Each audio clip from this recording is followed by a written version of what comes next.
Ladies and gentlemen, I am in Pittsburgh, Pennsylvania, and this is a cemetery in Pittsburgh, Pennsylvania, and you're looking at some of the markers and gravestones of men who died some 150 some years ago. They fought for freedom, as many of our fellow Americans and people around the world have.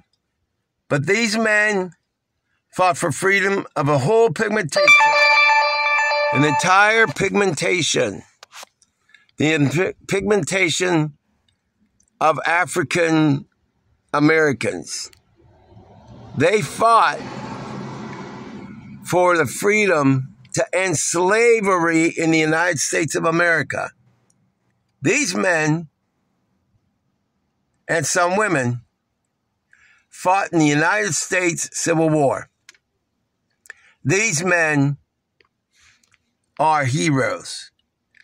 Their spirits are heroes. And all men and all women that fight for freedom around the globe, including, as I speak, fighting in the Ukraine, fighting a tyrant named Vladimir P. I will not utter the name of a tyrant. I shall never back down, fighting with my voice what the souls and spirits of these men did literally by dying for freedom.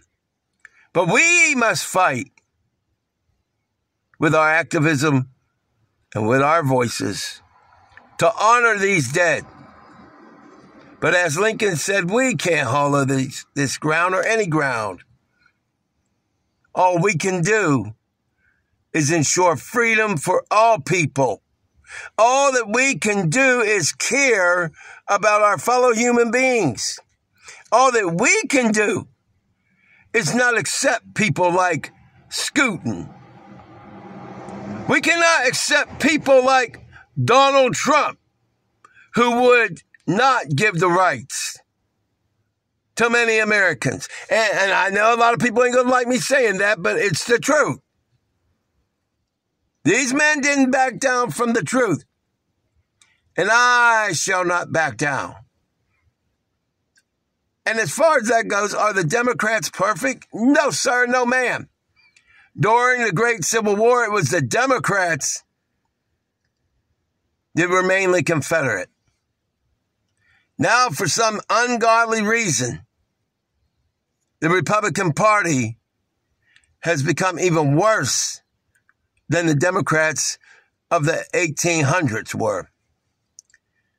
Not every Republican, by the way, sees it the way that a lot of them do. There are good Republicans, and I care about Republicans as much as I care about you, but I will not lie to make you feel good. These men are heroes. The spirits of every one of these men. Were they perfect? Absolutely not. Some of them were even prejudiced, yes. But yet and still, they fought and died for freedom. I'm sure that some of them changed their ways and were no longer racist. These men deserve our thanks. These men and all men and women who fight for freedom around the globe. Now, in the past, such as the spirits of these men, in the present, and God forbid, hopefully not, but in the future. These men and women in the future are heroes. Our brothers and sisters in Ukraine are fighting for their very existence. In Africa, it's also going on in many different parts because of tyrants like Scootin. Tyrants of the Middle East, some of them are tyrants. enslaving their own people. Not all. You see, I love Muslims, Christians, Jews, Sikh, doesn't matter. Spiritually, I love you. But expect me to tell a lie, to appease you? No, it will not happen. By the way, to the Democrats in Congress, including the President of the United States, I am not pleased, Joseph Biden. I am not pleased with many of the things that you have done.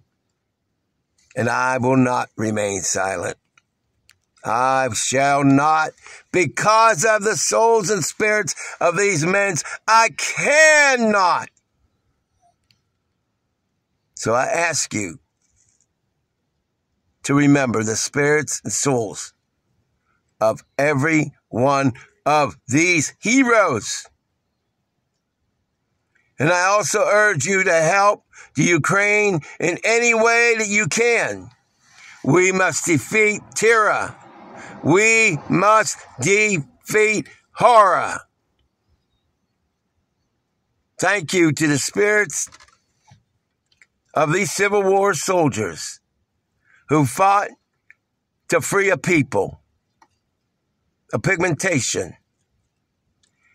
To all of you and your spirits, I say unto you, go into the light, a special kind of a light. Go into the light and be with God. And may God rest all of your souls. May God rest all of your souls.